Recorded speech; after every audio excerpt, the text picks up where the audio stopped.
వీళ్లల్లో నేను ఒక్కరోజు ఎవరితోనైనా మాట్లాడలేదనుకో అంతే, అవి వెళ్లాల్సిన చోటికి వెళ్తాయి, చివరికి నువ్వు వెళ్లాల్సిన చోటికి నువ్వు వెళ్ళిపోతావు. ఆ తర్వాత బ్రేకింగ్ న్యూస్, షాకింగ్ న్యూస్, ఆ తర్వాత నీ అరెస్ట్, ఉరి లేదా లైఫ్. ఇప్పుడు కాల్చు, కమాన్ షూట్ మీ యేసు.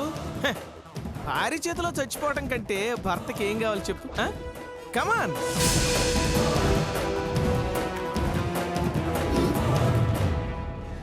దీనికి లైసెన్స్ ఉందా నీ దగ్గర? లైసెన్స్ లేకుండా గన్ ఉండడం చట్టరీత్యా నేరం. ఇదే విషయాన్ని నేను పోలీసులకు కంప్లైంట్ చేశాననుకో, అప్పుడు నిన్ను తీసుకెళ్లి లోపలేస్తారు. అర్థమైందా? అది ఇప్పుడు అర్థమైందా? ఈ నారాయణ మామూలుడు కాదు, ఆటమ్మమ్మలు అంటాడని. ఎలా యశు, ఛీ, ఆ రింగ్ అంటే నాకు మా చెడ్డ చిరాకు. మన పెళ్లి గుర్తుగా ఓ అద్భుతమైన రింగ్ చేయిస్తాను, అది పెట్టుకో, అందంగా ఉంటావు. అర్థమైందా? హలో, వెళ్ళు, ఇప్పుడు వెళ్ళు నీ రూమ్కి. వెళ్ళమని చెప్తున్నాను కదా. ఇదిగో నీ ఫోన్ కూడా ట్యాపింగ్లో ఉంది. నువ్వెవరికి ఫోన్ చేసినా క్షణాల మీద నాకు తెలిసిపోతుంది. చెమటలు పట్టినాయి కదా, వెళ్ళి ఏసీ వేసుకుని పడుకో పో. వెళ్ళా.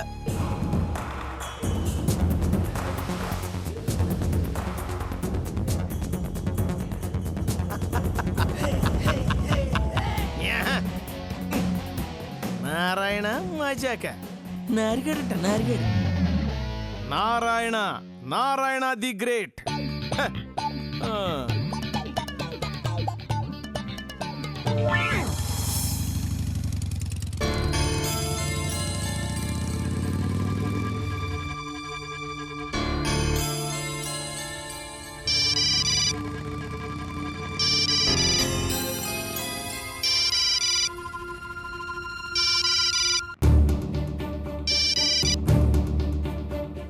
రాహుల్, నేను దీక్షని. దీక్ష, ఎక్కడున్నావు? నీకోసం కార్తీక్, నేను చివరికి వసుదే కూడా ఎంత టెన్షన్ పడుతున్నావు తెలుసా? అసలు ఎందుకు ఇలా చేసావు? మీరు ఆందోళన పడుతుంటారని నాకు తెలుసు, అందుకే ఫోన్ చేశాను. నేను క్షేమంగానే ఉన్నాను. ఈ విషయం కార్తీక్ చెప్పావా? లేదు, నీకే చెప్తున్నాను. నువ్వు ఎక్కడున్నావు చెప్పు, నేను కార్తీక్ వెంటనే నీ దగ్గరికి వస్తాం. నువ్వు అజయ్ గురించి ఏం బాధపడాల్సిన అవసరం లేదు, భయం అంతకన్నా లేదు. నిన్ను వాడి దగ్గరికి వెళ్ళమని మేమేం బలవంతం చెయ్యం. నేను అజయ్ గురించి భయపడ్డం లేదు. మరి ఇంకేంటి, వసుధ గురించి ఆలోచిస్తున్నావా? అదంతా కార్తీక్ చూసుకుంటాడు. ఏం చేస్తే బాగుంటుందో, ఎలా చేస్తే బాగుంటుందో మనం అందరం కూర్చొని మాట్లాడుకుందాం. ఎందుకు నువ్వు ఎవరి దగ్గర ఉన్నావు? నా ఫ్రెండ్ ఇంట్లో. అది హైదరాబాదేనా, మరి ఇంకెక్కడైనా? హలో దీక్ష, దీక్ష, నా మాటలు వినిపిస్తున్నాయా? వినిపిస్తున్నాయి రాహుల్. మరి ఎందుకు మాట్లాడవు?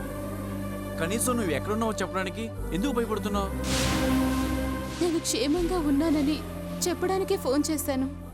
అని నువ్వు అనుకుంటే సరిపోతుందా? చందుని ఎవరో కిడ్నాప్ చేశారు.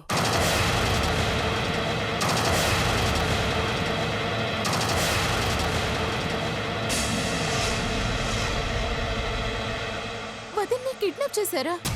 అవును, వాళ్ళు ప్రతి క్షణం కార్తీక్ని టెన్షన్ పెడుతున్నారు, పరుగులు తీయిస్తున్నారు. అంతేకాదు, వాళ్ళ వల్ల నీకు ప్రమాదం ఉంది. అందుకే నువ్వు వెంటనే మా దగ్గరికి రావటం నీకు సేఫ్. ఎవరు చేస్తున్నారు ఇదంతా? అజయ్ చేస్తున్న పనా లేక భద్ర చేస్తున్న పనా? అది తెలియకే కంగారు పడుతున్నావు. ఇటువంటి టైంలో నువ్వు ఇలా చేస్తే ఎలా దీక్ష? కార్తీక్ ఎవరి కోసం ఆరాటపడాలి? నీ గురించా, చందు గురించా, వసుధ గురించా? నా గురించి మీరేం బాధపడద్దు. ముందు చందు వదిన విషయం చూడండి. నేను మళ్ళీ మీకు ఫోన్ చేస్తాను. నా కోసం మీరు టైం వేస్ట్ చేసుకోవద్దు. నేను ఫోన్ స్విచ్ ఆఫ్ చేస్తున్నాను. దీక్ష, దీక్ష, నా మాట విను.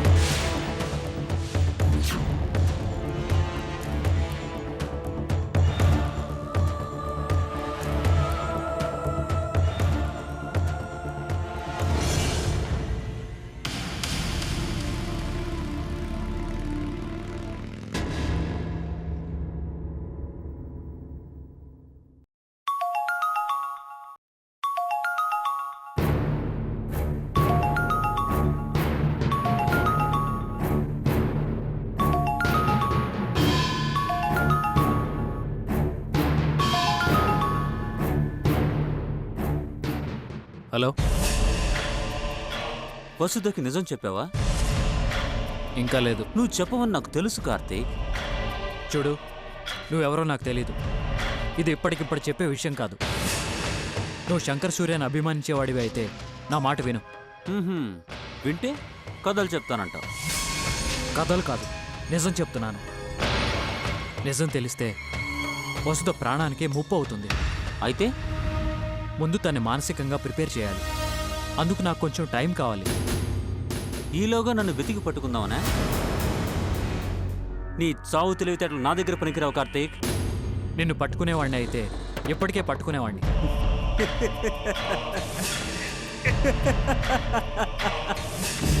నేను నిజం చెప్పడానికే డిసైడ్ అయ్యాను. ఆ తర్వాత ఈ సిటీ నుంచి వెళ్ళిపోతాను. అబ్బా, నువ్వు నమ్మినా నమ్మకపోయినా ఇది నిజం. నేను కూడా నీకు నిజం చెప్తాను విను. ఏంటది? నీకోసం నేను గిఫ్ట్ పంపిస్తున్నాను.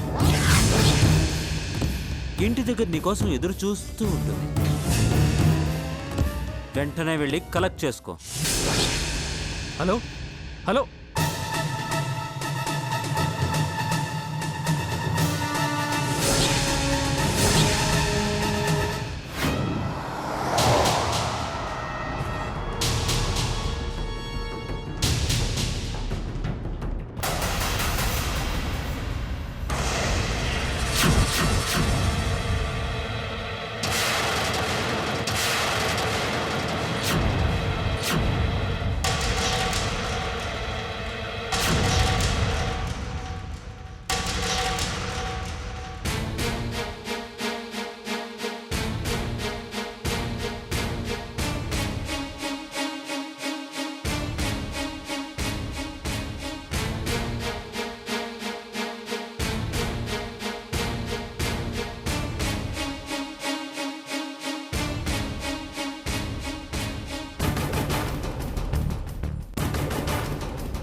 లోపలికి రా కార్తీక్. ఇదేంటి? ఆ అపరిచితుడు ఇంతకు ముందే ఫోన్ చేశాడు. నా కోసం పార్సిల్ ఎదురు చూస్తున్నాను. నేను ఇంట్లోకి వచ్చి 10 నిమిషాలు అయింది, అప్పుడు ఇది లేదు. శత్రు ఎవరో కానీ చాలా పెద్ద క్రిమినల్ బ్రెయిన్. చాలా ఫాస్ట్గా వర్క్ చేస్తున్నాడు. ఆ కార్తీక్, అందులో బాంబు లాంటిది ఏదైనా ఉంటుంది. బాంబు లాంటిదే ఉంటుంది, బాంబు కాదు.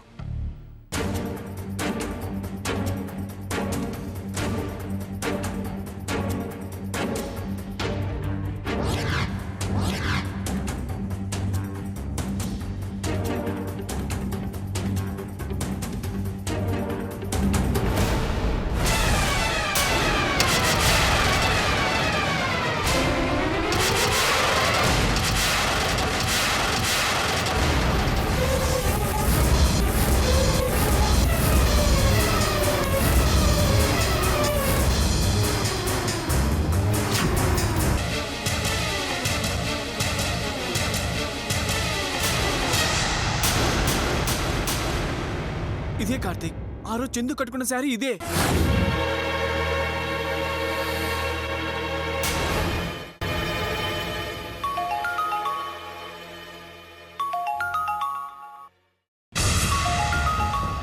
వాడే. హలో, పార్సుల్ ఓపెన్ చేసావా? నీ చందు రక్తం చూస్తేనే నీ నోటి వెంట మాట రావట్లేదే. నిజానికి చందు ఎడమ చేతి బొటన వేలు నరికి పంపిద్దాం అనుకున్నాను, వేలి ముద్రలు కూడా వెయ్యకుండా. రాయ్. ఏయ్! నాకు సౌండ్ పొల్యూషన్ అంటే ఇష్టం ఉండదు కార్తీక్. ఇప్పుడు చీర మాత్రమే వచ్చింది, ఆ తర్వాత ఒక్కొక్క పార్ట్ వస్తుంది. ఫైనల్గా చందు 7 నీ ముందుంటుంది.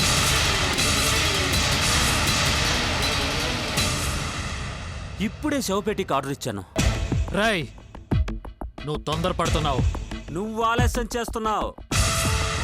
నీకు షాకుల మీద షాకులు కావాలా? నిజం చెప్పాలా? నేను చెప్తానంటున్నాను, నువ్వే వినట్లేదు. టైం చెప్పాల్సింది నేను. అందుకే నువ్వు తొందరపడాలి. ఇప్పటి నుంచి సరిగ్గా నీకు 24 గంటల టైం ఇస్తున్నాను. అప్పటి నుంచి కౌంట్ డౌన్ మొదలవుతుంది. రేపటితో చందు చాప్టర్ క్లోజ్. ఆప్షన్ నాది. బాయ్. రాయ్ రాయ్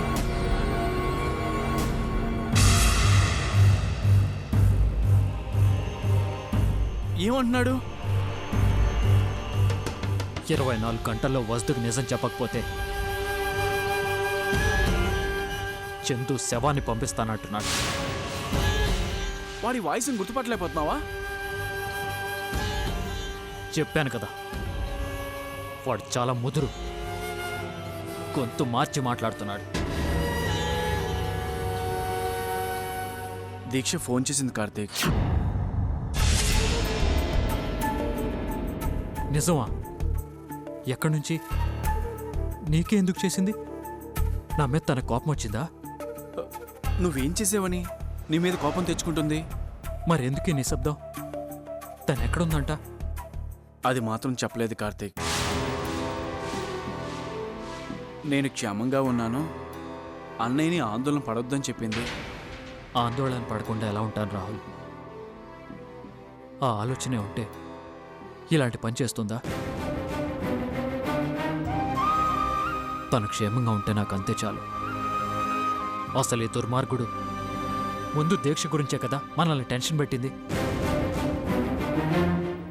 అంటే వాడికి తను తెలుసు కదా, ఇప్పుడు తన్ని తీసుకుపోతాడా? ఇలాంటి పిచ్చి పని చేస్తుందా? చా!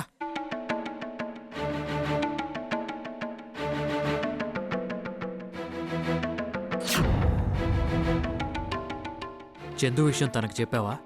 చెప్పాను కార్తీక్, జాగ్రత్తగా ఉండమన్నాను. మళ్ళీ తనే ఫోన్ చేస్తుందంట. ఏమో, చందు విషయం తెలిసాక తను ఇంకా భయపడొచ్చు. ఇప్పట్లో ఫోన్ చేస్తుందని నేను అనుకోను. అలా అనుకునేదే అయితే నాకు ఫోన్ చేసేదే కాదు. నీతో మాట్లాడటానికి భయపడటమో లేక సిగ్గుపడటమో అయి ఉంటుంది.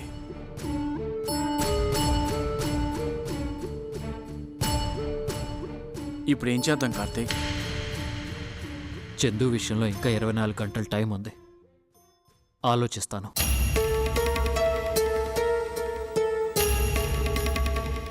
ఆ శారీని ఎక్కడ తీసుకెళ్తున్నావు?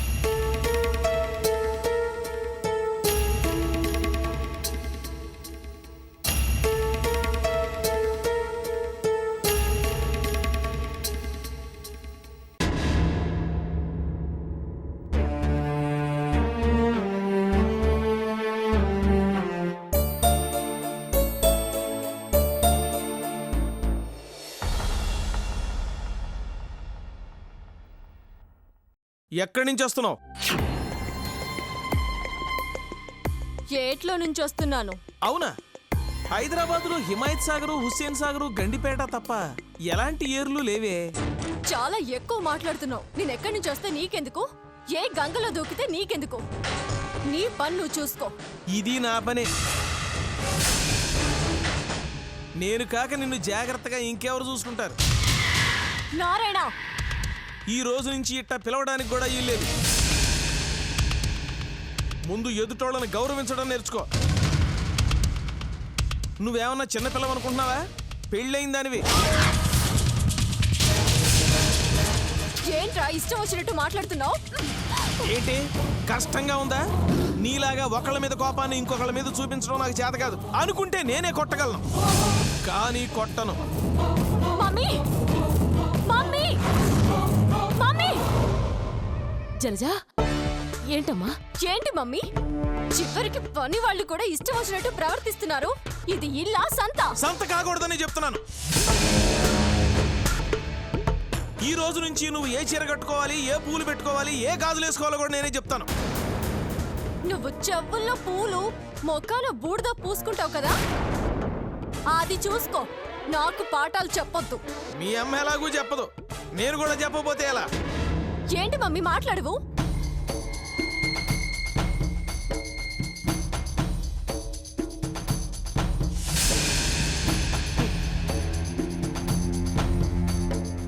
ఇప్పటిదాకా ఎలా ఉన్నా ఏం చేసినా చూస్తున్నాను తప్ప మాట్లాడలేదు.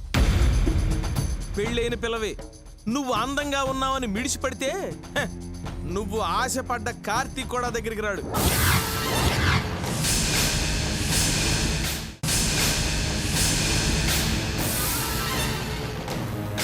భార్య అంటే అణుకుగా ఉండాలని పెదరాయుడు సినిమాలో పెదమోహన్ బాబులాగా డైలాగులు రిపీట్ చేస్తాననుకున్నావా? చెయ్యను.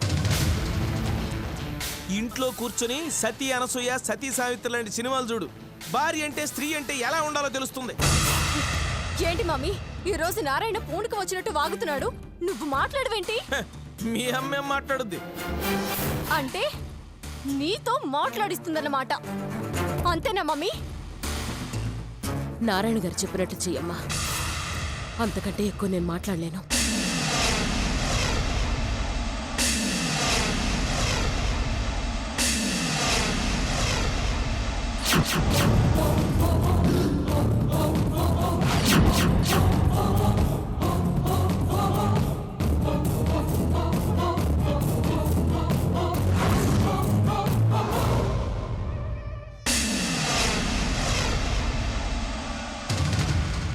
ఇప్పుడు అర్థమైంది కదా, ఇక నుంచి ఈ ఇంట్లో ఏ నిర్ణయం అయినా ఈ నారాయణ తీసుకోవాలి. ఇప్పటిదాకా మీ అమ్మ చెప్పినట్టున్నావు, అందుకే ఎటూ కాకుండా పోయావు.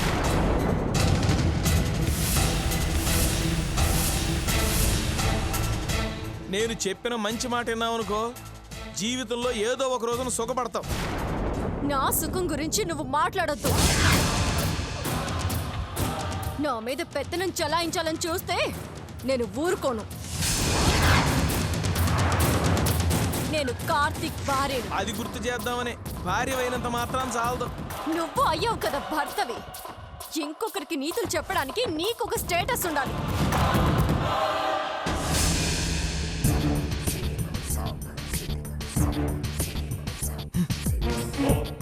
అమ్మ దగ్గర పిల్ల పొగరు అలాగే ఉంది.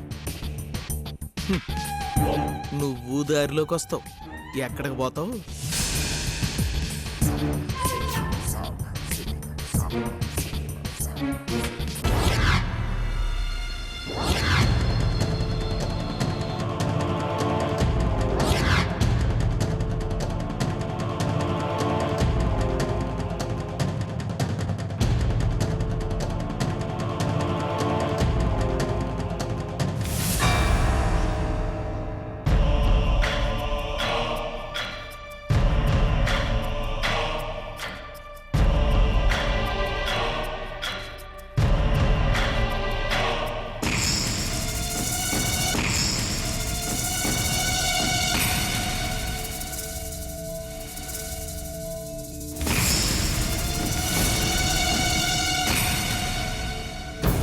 ఇప్పటిదాకా చప్పటి కూడు తిన్నావు, అందుకే స్పెషల్గా హైదరాబాద్ బిర్యానీ తెప్పించాను.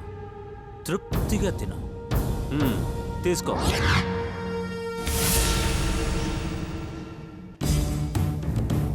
నీ పోడి బిర్యానీలు ఎవ్వరికి అవసరం లేదు. పిరికి పందలా మాస్కులు వేసుకుని వస్తున్నావు. ఏంటి, నేను పిరికి పందనా? అయితే నా అవతారం చూపించే సందర్భం వచ్చింది. ఇప్పుడు చూడు.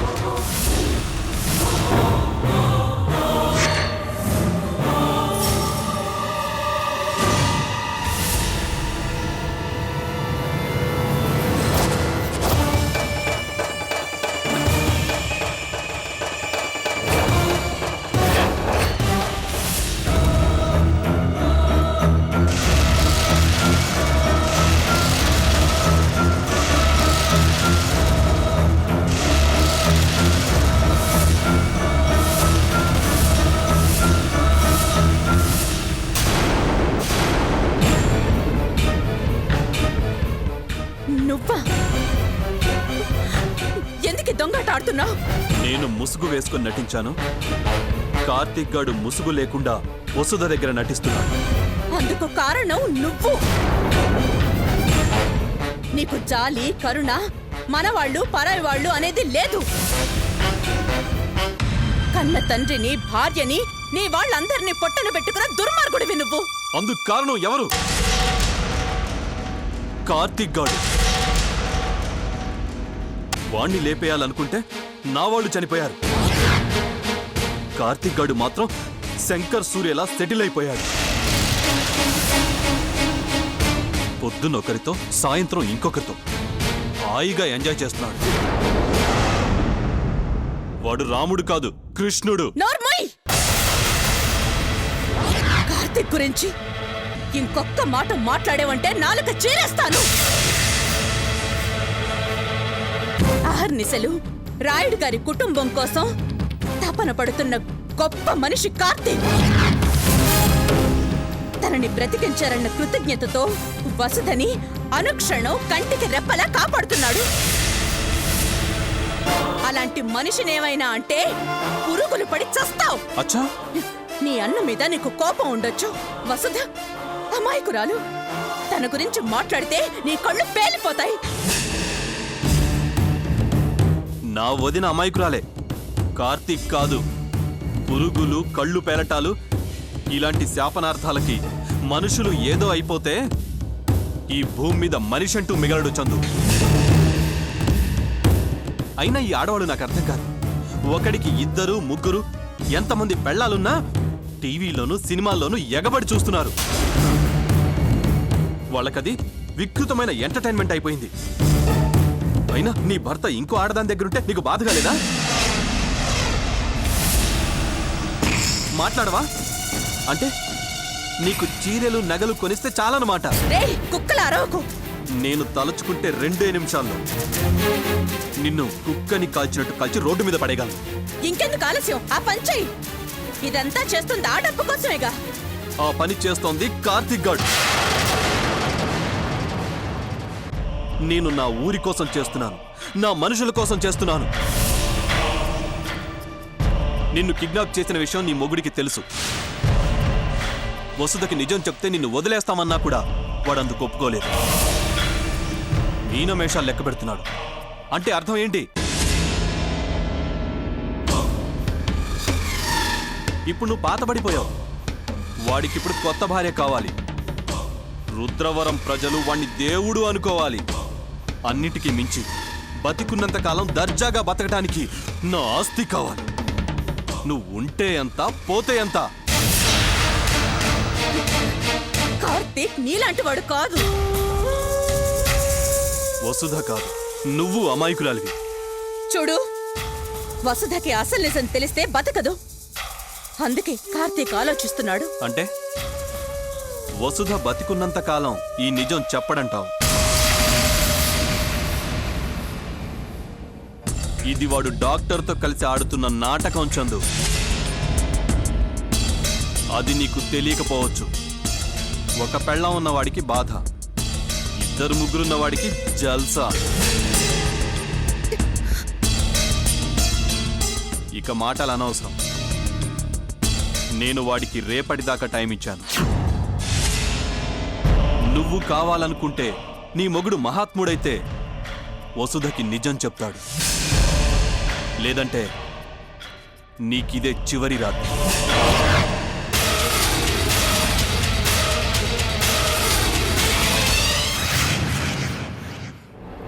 అందుకే బిర్యానీ తెచ్చాను.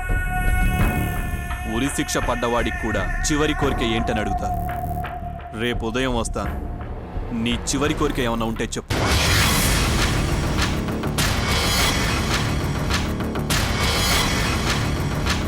నిన్ను గొంతు పిసికి చంపమంటావో, ఉరి తీయమంటావో, బుల్లెట్లు తింటానంటావో చెప్తే ఆ రకంగా చంపుతాను.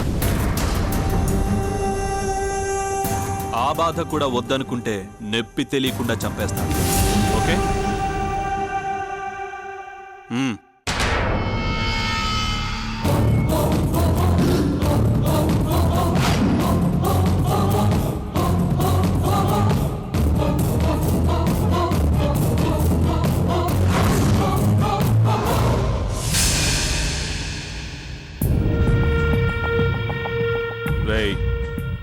జాగ్రత్తగా కాపలా కాయండి. అసలే ఇది మామూలు ఆడది కాదు. ఏమాత్రం చిన్న అవకాశం వచ్చినా వదులుకోదు. జాగ్రత్తగా తాళాలేసి బయట కాపలా కాయండి.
ఇప్పటి నుంచి సరిగ్గా నీకు 24 గంటల టైం ఇస్తున్నాను.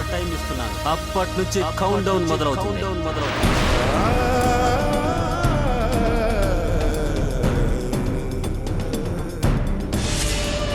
నీ మొగుడు మహాత్ముడైతే వసుధకి నిజం చెప్తాడు. లేదంటే నీకిదే చివరి రాదు.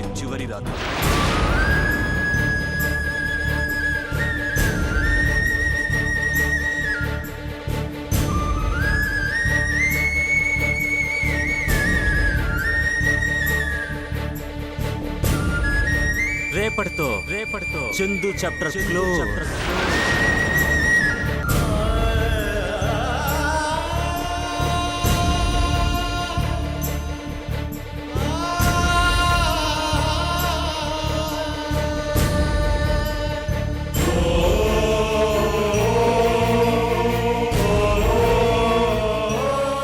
కానీ ఎంత చూసుకుని మేము పర్వాలేమమ్మా. అమ్మ కావాలి, నాన్న చూడాలి అని వాళ్ళు అంటుంటే మేము ఏమి చేయలేకపోతున్నామమ్మా.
చంద్రముఖి నిన్ను చంపడానికి వచ్చాను.